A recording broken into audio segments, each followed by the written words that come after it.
লখিমপুৰত জাগৃত নাৰী শক্তিৰ উত্তাল প্ৰতিবাদ পৰকীয়া প্ৰেম নাৰী নিৰ্যাতন কৰা সকলৰ বিৰুদ্ধে উত্তাল প্ৰতিবাদ সাব্যস্ত কৰিছে এইদৰে জাগৃত নাৰী শক্তিয়ে লখিমপুৰ নাওবৈচাৰ গীতাশ্ৰী দত্তক হত্যাকাণ্ড সংঘটিত কৰা লোকক উচিত শাস্তি প্ৰদান কৰিবলৈ দাবী জনাইছে জাগৃত নাৰী শক্তিয়ে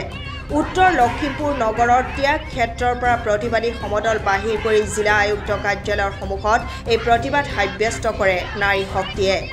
গীতাশ্ৰীৰ স্বামীৰ বৌয়েক জ্যোতিমণি শইকীয়া হাজৰিকাৰ ওপৰতো সন্দেহ প্ৰকাশ কৰি জিলা আয়ুক্তক গোচৰ দিয়ে জাগৃত নাৰী শক্তিয়ে গীতাশ্ৰী দত্ত কুহি গগৈ তৰালী কোচ জোনাকী বৰা দেৱলীনা সোণোৱাল অৱন্তী দাস পংখী সন্দিকৰ হত্যাকাণ্ডক উচিত শাস্তি প্ৰদান কৰিবলৈ দাবী জনায় সংগঠনটোৱে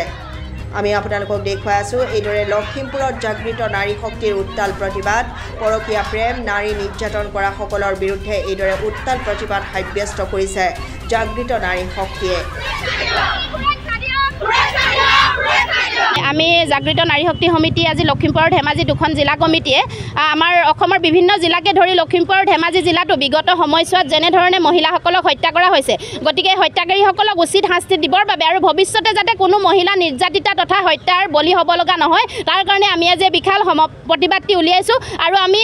আমাৰ লখিমপুৰ জিলাৰ মাননীয় আয়ুক্ত মহোদয়ৰ জৰিয়তে অসমৰ বৰ্তমানৰ মুখ্যমন্ত্ৰী ডক্টৰ হিমন্ত বিশ্ব শৰ্মালৈ এইটো বাৰ্তা প্ৰেৰণ কৰিব বিচাৰিছো যে যাতে আমাৰ মহিলাসকল ইমান পদে পদে নিৰ্যাতিতা হৈ থকাৰ কাৰণটো কি আসলতে চৰকাৰে স্লোগান দিয়ে বেটি বচাও বেটি পঢ়াও সেইটো কাৰ্যত হৈছে নে নাই আমাক সেইটো লাগে যদি বেটি বচাও বেটি পঢ়াওটো হৈছে তেতিয়াহ'লে আমাৰ পদে পদে এগৰাকী ছোৱালী বিশেষকৈ নৱবিবাহিতা যিসকল বোৱাৰী আপোনালোকে দেখিব আমি ইয়াত তেওঁলোকৰ নামসমূহ পংখী সন্দিকৈকে ধৰি কুহি গগৈ গীতাশ্ৰী দত্ত সকলোৰে ফটো সম্বলিত বেনাৰ বনাইছোঁ এইটো কাৰণেই যাতে ৰাইজে দেখক যে ইমান কেইগৰাকী বোৱাৰী আমাৰ বিগত সময়ছোৱাত হত্যাকাণ্ডৰ বলি হৈছে গতিকে আৰু যাতে কোনো নাৰী এনেকুৱা হত্যাকাণ্ডৰ বলি হ'ব লগা নহয় গতিকে আমি সকলো মহিলা একত্ৰিত হৈ ওলাই আহিছোঁ যাতে হত্যাকাণ্ড ৰোধ কৰিব লাগে আৰু হত্যাকাণ্ডৰ লগত জড়িতসকলক উচিত দৃষ্টান্তমূলক শাস্তি দিব লাগে এইটো কাৰণেই যাতে কোনোবা এজন আৰু পুৰুষে এগৰাকী নাৰীক হাত তুলিবলৈ যাওঁতে বা হত্যা কৰিবলৈ যাওঁতে তেওঁলোকে এবাৰ ভাবিব লগা হয় যে মই এইটো কাম কৰিলে আচলতে ভাল হ'বনে বেয়া হ'ব গতিকে আপোনালোকৰ সংবাদ মাধ্যমৰ জৰিয়তে আমি বাৰ্তাটো অসমৰ সকলো লোকলৈ প্ৰেৰণ কৰিব বিচাৰিছোঁ যাতে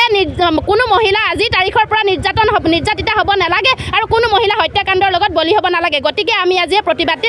আপোনালোকৰ আগত দাঙি ধৰিছোঁ হয় হয় এটা কথা ক'ব বিচাৰিছোঁ আপোনালোকক যে আমি যিগৰাকী নাওবৈচাত বিগত 13/6/2024 তাৰিখে নাওবৈচাত গীতাশ্ৰী দত্ত সকলোৱে শুনিছে গীতাশ্ৰী দত্তক হত্যা কৰিছে তেওঁৰ স্বামী পাপু হাজৰিকাই গতিকে পাপু হাজৰিকাৰ আকৌ কিন্তু হত্যা এইটো কাৰণে কৰিব লগা হ'ল কাৰণ পাপু হাজৰিকাৰ বৌয়েক জ্যোতিমণি শইকীয়া হাজৰিকাৰ লগত পৰকীয়া প্ৰেম আছে গতিকে পৰকীয়া প্ৰেম থকাৰ কাৰণে গীতাশ্ৰীক বাটৰ কাঁইট হিচাপে গীতাশ্ৰীক ভাবিছিলে আৰু বাটৰ কাঁইটটো আঁতৰাই ল'ব পাৰিলে জ্যোতিমণিৰ লগত সংসাৰ স্থায়ী কৰাৰ পৰিকল্পনা কৰি আছিলে পাপু হাজৰিকাই কিন্তু তাৰ কাৰণে তেওঁ নিজৰ পত্নীক মানে মাৰিব লগা হ'ল গতিকে আমি সামাজিকভাৱে আজি ৰাজহুৱাভাৱে আমি জ্যোতিমণি শইকীয়া হাজৰিকাৰ ওপৰত লখিমপুৰ আয়ুক্ত মহোদয়ক আমি গোচৰ দিব বিচাৰিছোঁ যাতে জ্যোতিমণি শইকীয়া হাজৰিকা আওতালৈ আহে তেওঁকো আৰক্ষী প্ৰশাসনে সোধপোছ কৰি বিষয়টো যাতে জল পটপটকৈ ওলাই পৰক যে সকলো হত্যাকাণ্ডৰ আঁৰত আচলতে পৰকীয়া প্ৰেমেই থাকে পৰকীয়া প্ৰেম কৰা সকলেহে হত্যাকাণ্ড কৰিব পাৰে পৰকীয়া প্ৰেম নকৰা সকলে কিন্তু এবাৰলৈ হ'লেও নিজৰ পত্নীক হাঁহ কুকুৰাৰ দৰে মাৰিবলৈ তেওঁলোকৰ হাতখন কঁপিব